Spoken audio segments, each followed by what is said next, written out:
So welcome back to positionspecific.com. So in this short video, we're going to go through our thoughts on the England and Germany game. Now this is linked to the video that we did a couple of days ago around can England and Gareth learn something from Marcelo Bielsa's systems. So in this one here, we're going to talk about what we feel both teams are going to set up like, the system matchup, and then what we would do. Our ambition is just for you to take one thing away from each presentation, video and session. And if you do, then we've done our job. So hopefully you'll enjoy this short video as well. And if you do, then hopefully it's something that we can keep doing throughout the Euros and maybe look at other teams if that's something that you wanted us to do as well. So to the left-hand side, we've got the England team. So just looking at the last 5 games, obviously going in with good form when looking at sort of results-based.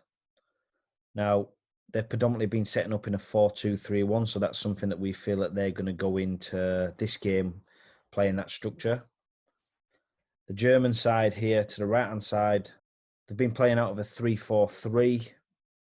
Results-wise, not been to probably where they expected to be. So just looking at the England team. So Pickford in goal. Going to go for a traditional back 4. So we think Maguire's going to come back in after playing the full game in the last fixture. John Stones, who I feel has been superb. I feel that Walker will hold this position. I think personally, I think he's probably the best right back within the national team at this moment in time. I think there's other players who are going to be pushing him over the next 2 or 3 years who have got so much potential, but I just feel that for now I'd be going with Walker. I think that Gareth's going to go with Trippier. I think he trusts him. I think his experience, obviously being out in Spain and winning the Liga and working under Simeone, obviously his defensive responsibilities are absolutely top draw. So we feel that he'll bring him back in for this game. I feel it'll stick with the 2 holding midfielders of Phillips and Rice. And to be fair to them both, they've not really put a foot wrong. They've both been solid and done what's expected of them. Do I feel that we need to play them both all the time? No. But is the games where they need to be brought in? Yes. So I feel that Gareth will be sticking with these 2 against Germany. And then I think like a 3, I think Sterling will play because of where he's at the moment and he's a goal threat and obviously offers options beyond and below. Mount, depending on how his training's gone, I know he's been in isolation. Fitness-wise, I think if he's anywhere near, I think they'll have him back in. I just think not just so much for his ability in possession, his out of possession is absolutely top draw. The way that in the transition he's on the front foot, he's quick at finding the mark, he's aggressive. And then in possession, obviously, we don't have to say too much about him because I think he's absolutely quality and I think he's going to be a real superstar, not only for England, but I think for Chelsea moving forward.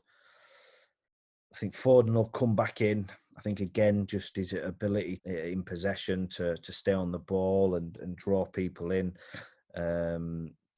I think when you're looking at his movements beyond, he makes so many movements beyond, which you can't tell with the angle that they're showing on TV. But it'd be interesting to have a look at some stats of how many runs he makes beyond. So he does offer that threat. And then I think they'll stick with Kane, and rightly so. Listen, I think he's probably one of the best players, not only in the Premier League, but in the world. I know he's getting a lot of stick at the moment, but I think you've just got to stick with your main men. So this is the team that we expect that they're going to go with, 4-2-3-1.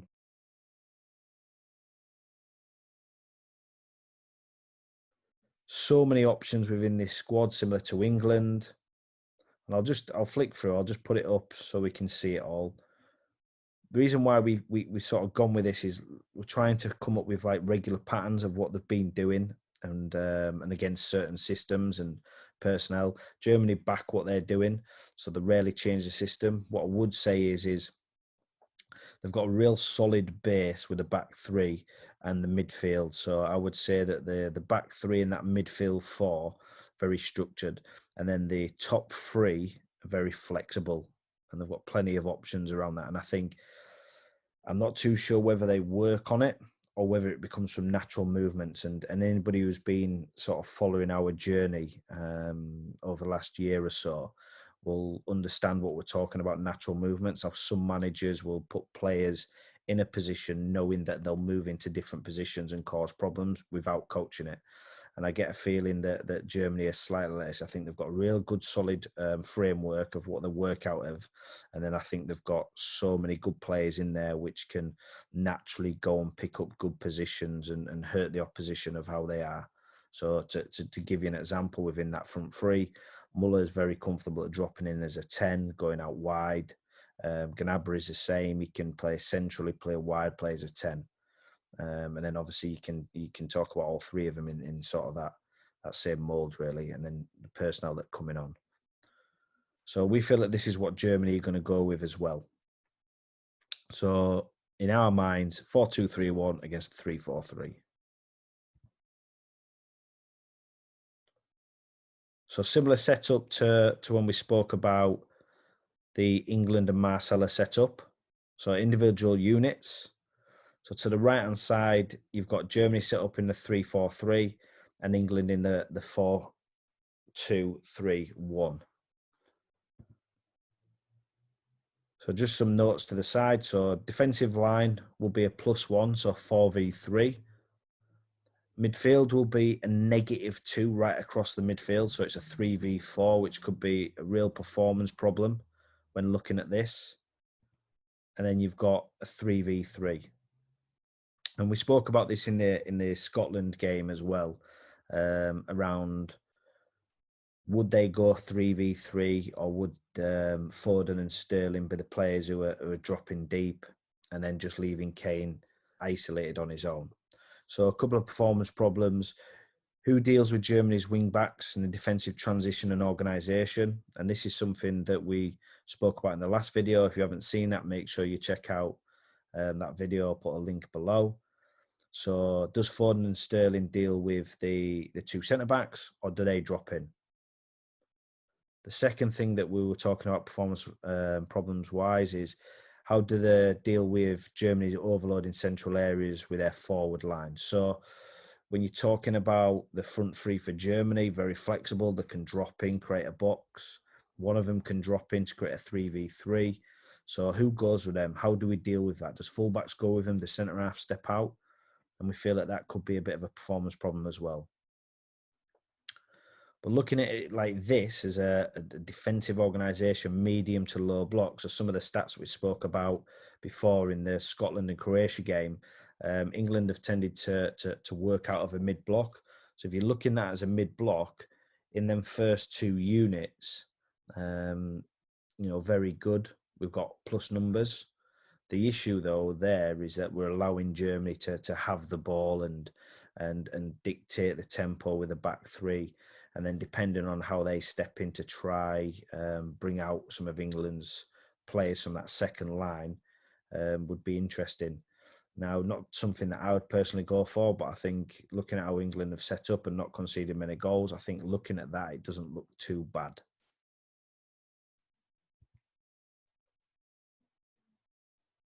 Second thing to think about is when players start dropping into these pockets here, does the fullback go with them? Does the defensive midfielders take responsibility? When you start looking at this now, it becomes a real issue because they can start to pick pockets, start to draw people out. So if Gundogan drops deep, does Phillips go with him or does he hold Muller's space? So these are some of the things that we need to think about. So just looking at England's expected team two. So this sort of got put across to us today. I heard that there's a couple of training sessions where they've been working on something specific. Whether it's true or not, I don't know. This is just speculation. So we just thought we'd throw it in there. So it was a 3-4-3, basically the same system matchup as Germany, which would be really interesting. And I don't mind this. It's not something that I would go for, but what it does is it shows that they've been brave and going after the game a little bit. And probably the one of the things why I prefer this to the 4-2-3-1 is whenever we're in the defensive transition, we'll be a little bit closer to our mark. We'll be able to get pressure on the ball. So I think it'd be a real exciting game. I do think it would be a bit like a basketball game though, when it's like this. And I think both teams would probably struggle to get possession of the ball, but it'd be really, really exciting. Now, I think this would be interesting if we went with this. Now, I'm not saying it's his personnel, but when we heard about the 3-4-3, this is what we thought they'd go with. So Maguire, Stones, and Walker, which they went with in the last World Cup. I think you got a little bit of everything. In an ideal world, you'd probably have a lefty at the left centre half, but obviously you're talking about Mings there, and I think at this moment in time, I think you go with more experience in Maguire. I think Trippier goes in at right wing back and Shaw comes in at left wing back. I think Shaw has been very, very good this season, and I think he gives you a good balance whether as a wing back or full back.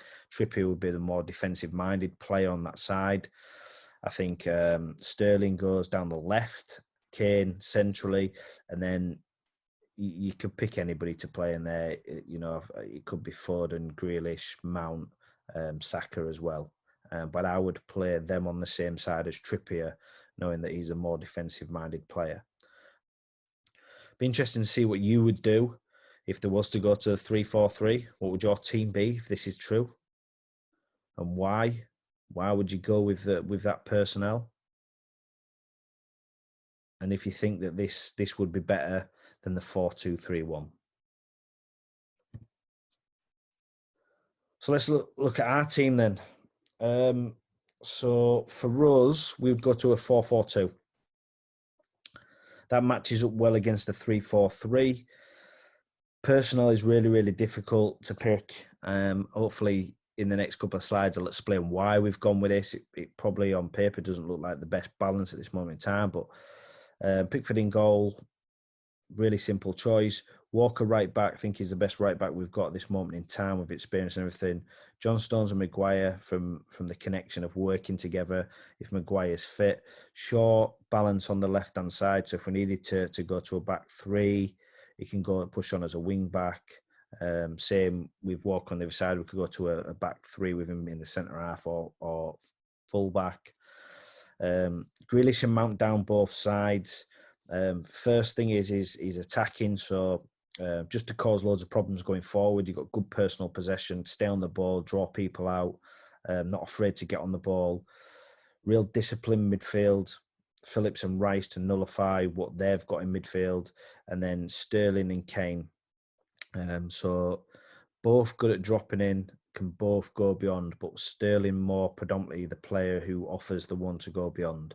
And obviously with him scoring goals at the moment and in form, got to put him in there.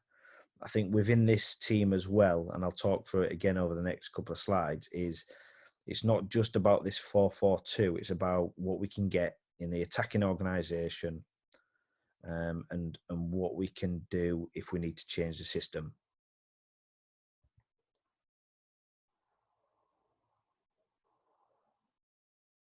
So again, this is our ideas and it's influenced by Marcelo Bielsa. So looking at the defensive line, +1, 4v3. So happy with that. Midfield line, equal numbers across the midfield, 4v4 duel.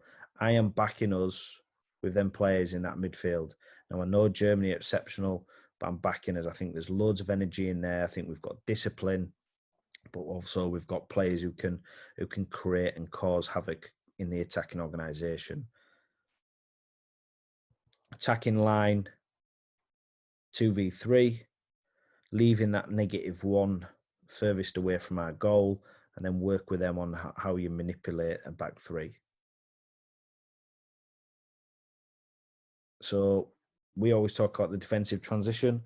So whenever the ball's turned over, for us, we've got good numbers behind the ball, but players in positions where they can find the mark quickly.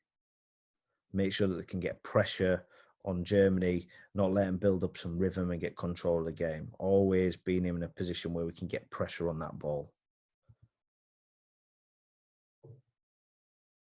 So just looking at the attacking organisation, so we have a +2 to maintain possession. So that's the 4v3 plus the keeper, our defensive line. So if we need to get control at some point in the game, we've got the numbers to do it. We have the opportunity to pin back Germany, so pin their wing backs back into a back five, and also an opportunity to overload the midfield with 3 or 4 players, and that could be creating a box in midfield with the Grealish and Mount selection.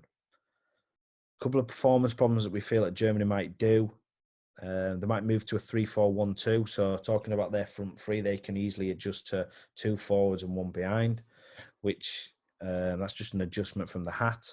They could also go to a 4-3-3 with Kimmich moving into midfield because of the personnel. And that's why we picked these players, knowing that the balance of what we've got and certain personnel that we can adjust when Germany adjust.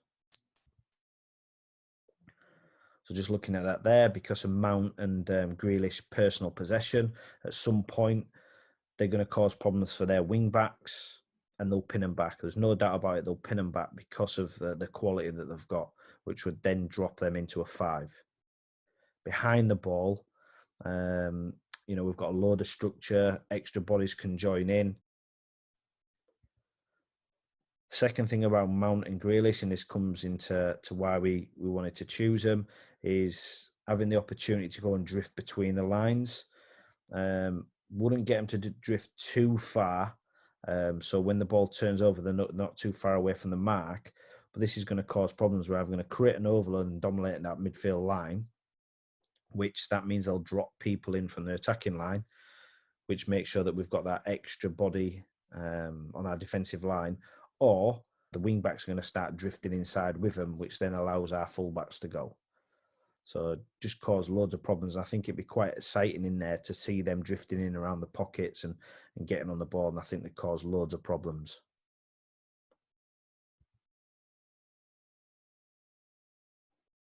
So Germany adjusting, which we talked about the performance problems before.